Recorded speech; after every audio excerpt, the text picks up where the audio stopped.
അവയവക്കടത്തുമായി ബന്ധപ്പെട്ട് ഞെട്ടിപ്പിക്കുന്ന വിവരങ്ങളാണ് 2 ദിവസമായി ഇപ്പോൾ പുറത്തു വന്നുകൊണ്ടിരിക്കുന്നത്. ഇതിലെ പ്രതി സാബിത് നാസറിനെ വിശദമായി ചോദ്യം ചെയ്യാൻ ഇപ്പോൾ പോലീസ് ഒരുങ്ങിയിട്ടുണ്ട്. റിമാൻഡിലായ പ്രതിയെ കസ്റ്റഡിയിൽ ആവശ്യപ്പെട്ട് പോലീസ് ഇന്ന് കോടതിയിൽ അപേക്ഷ സമർപ്പിക്കും. പാലക്കാട് തിരുനെല്ലായി സ്വദേശിക്ക് പുറമെ കൂടുതൽ മലയാളികളെ അവയവ തട്ടിപ്പിന് ഇരയാക്കിയിട്ടുണ്ടോ എന്ന് പരിശോധിച്ചു വരികയാണ് പോലീസ്. ഉമേഷാണ് ഇപ്പോൾ കൊച്ചിയിൽ നിന്നും ഈ വാർത്തയുടെ കൂടുതൽ വിവരങ്ങളുമായി ഗുഡ് മോർണിംഗ് കേരളത്തിനൊപ്പം ചേരുന്നത്. Good morning Umesh. Good morning Kavya. ഞെട്ടിപ്പിക്കുന്ന വിവരങ്ങൾ എന്ന് തന്നെ പറയേണ്ടി വരും. ഓരോ ദിവസവും ഈ വിഷയവുമായി ബന്ധപ്പെട്ട് പുറത്തു വരുന്ന വസ്തുതകൾ അങ്ങനെയാണ് മനസ്സിലാക്കേണ്ടത്. കൂടുതൽ പേരെ ഈ അവയവക്കടത്തിന് ഉപയോഗിച്ചിട്ടുണ്ട് എന്നതാണ് ഇതുവരെയുള്ള വിവരങ്ങൾ അനുസരിച്ച് മനസ്സിലാക്കേണ്ടത്. സ്വാഭാവികമായിട്ടും ഇത് ഒരാളിൽ ഒതുങ്ങി നിൽക്കുന്ന ഒരു അന്വേഷണമാകില്ല. തുടർ ചോദ്യം ചെയ്യലുകൾക്ക് അത്രത്തോളം നിർണായകമാണ് ഈ കേസുമായി ബന്ധപ്പെട്ട്. എന്തായിരിക്കും ഇനി വരാനിരിക്കുന്ന നടപടികൾ?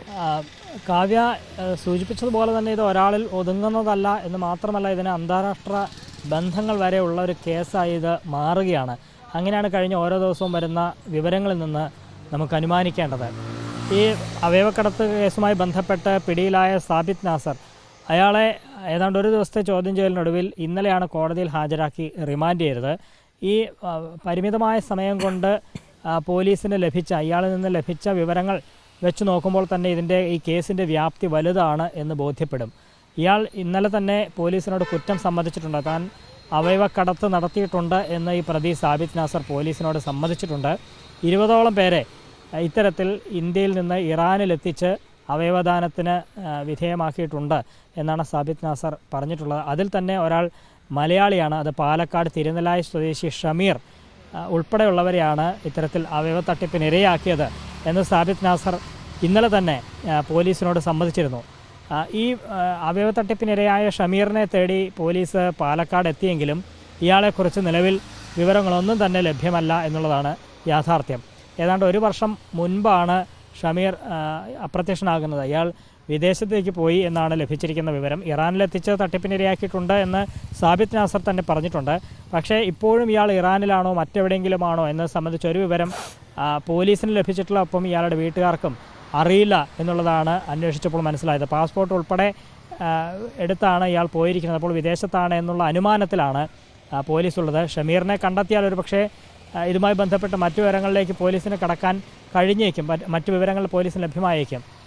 പക്ഷേ ആ വഴി ഇപ്പോൾ തൽക്കാലം പോലീസിന് മുന്നിൽ അടഞ്ഞിരിക്കുകയാണ്. ഈ ഷമീറിനെ കൂടാതെ തട്ടിപ്പിനിരയാക്കിയവരുടെ കൂട്ടത്തിൽ ഉത്തരേന്ത്യൻ സ്വദേശികളാണ് കൂടുതലും എന്ന വിവരമാണ് ആദ്യഘട്ടത്തിൽ പോലീസിന് ലഭിച്ചത്. പക്ഷേ ഒരു ദിവസത്തെ ചോദ്യം ചെയ്യലിൽ ഈ സാബിത്ത് വെളിപ്പെടുത്തിയതനുസരിച്ച് ഉത്തരേന്ത്യൻ സംസ്ഥാനങ്ങളിൽ നിന്നുള്ളവർ മാത്രമല്ല, ആന്ധ്ര, തമിഴ്നാട്, കർണാടക എന്നിവിടങ്ങളിൽ നിന്നുള്ള ചിലരെ കൂടി ഇയാൾ ഈ തട്ടിപ്പിന് ഇരയാക്കിയിട്ടുണ്ട് എന്നിപ്പോൾ വിവരം ലഭിച്ചിട്ടുണ്ട്. ഹൈദരാബാദ് കേന്ദ്രീകരിച്ചാണ് ഈ സംഘത്തിൻ്റെ പ്രധാന പ്രവർത്തനം. അതായത് ഈ സാബിത് നാസറിൻ്റെ സംഘത്തിൽ ഒരു വലിയ കൂട്ടം ഉണ്ട്. അവർ ഹൈദരാബാദ്, ഇന്ത്യയിലെ ഇവരുടെ പ്രവർത്തനം ഹൈദരാബാദ് കേന്ദ്രീകരിച്ചാണ്. ഈ സംഘമാണ് ഇത്തരത്തിൽ ആരൊക്കെയാണ് ഈ അവയവദാനത്തിന് സന്നദ്ധരായി മുന്നോട്ട് വരുന്നത് എന്നത് സംബന്ധിച്ചുള്ള അന്വേഷണം നടത്തുന്നത്. അവർക്ക് ലക്ഷങ്ങൾ വാഗ്ദാനം ചെയ്ത് ഇത്തരത്തിൽ അവരെ ഇതിലേക്ക് ആകർഷിക്കുകയാണ്. പലരും സാമ്പത്തിക പ്രതിസന്ധി ഉള്ളതുകൊണ്ടൊക്കെയാണ് ഈ രംഗത്തേക്ക് വരുന്നത്, ഇതിന് തയ്യാറായി വരുന്നത്.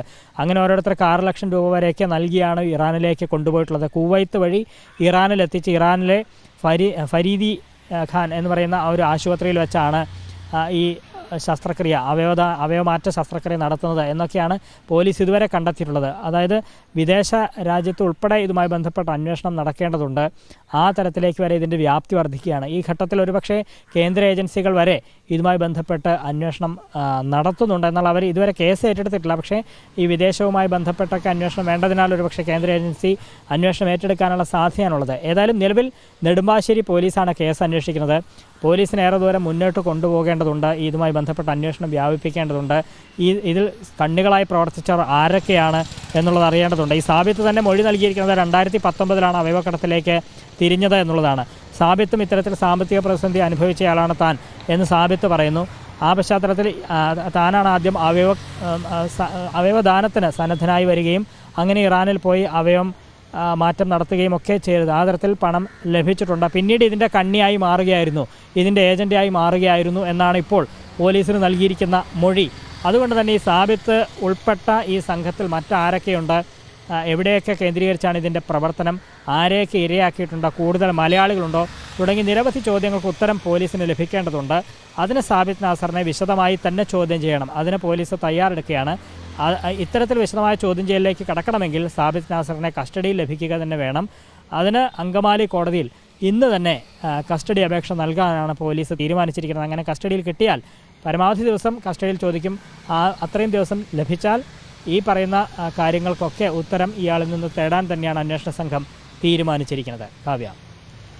ശരി ഉമേഷ്, താങ്ക് യു. ഉമേഷ് ഇപ്പോൾ പറഞ്ഞ കാര്യങ്ങളിൽ നിന്ന് തന്നെ ഈ ഒരു വിഷയത്തിന്റെ വ്യാപ്തി എത്രത്തോളമാണ് എന്നത് പ്രേക്ഷകർക്ക് മനസ്സിലായിട്ടുണ്ടാകും. പോലീസിന്റെ ചോദ്യം ചെയ്യൽ വളരെ നിർണായകമാണ്. ഇത് എത്രത്തോളം വലിയ ആഴമേറിയ ഒരു കേസാണ് ഇതിന്റെ പശ്ചാത്തലം പരിശോധിക്കുമ്പോൾ എന്നത് കൃത്യമായി പോലീസ് മനസ്സിലാക്കിക്കൊണ്ട് തന്നെ മുന്നോട്ട് പോകുന്ന ഒരു സന്ദർഭമാണ്. അതുകൊണ്ട് തന്നെ കസ്റ്റഡി ഏറ്റവും പ്രധാനപ്പെട്ടതാണ്.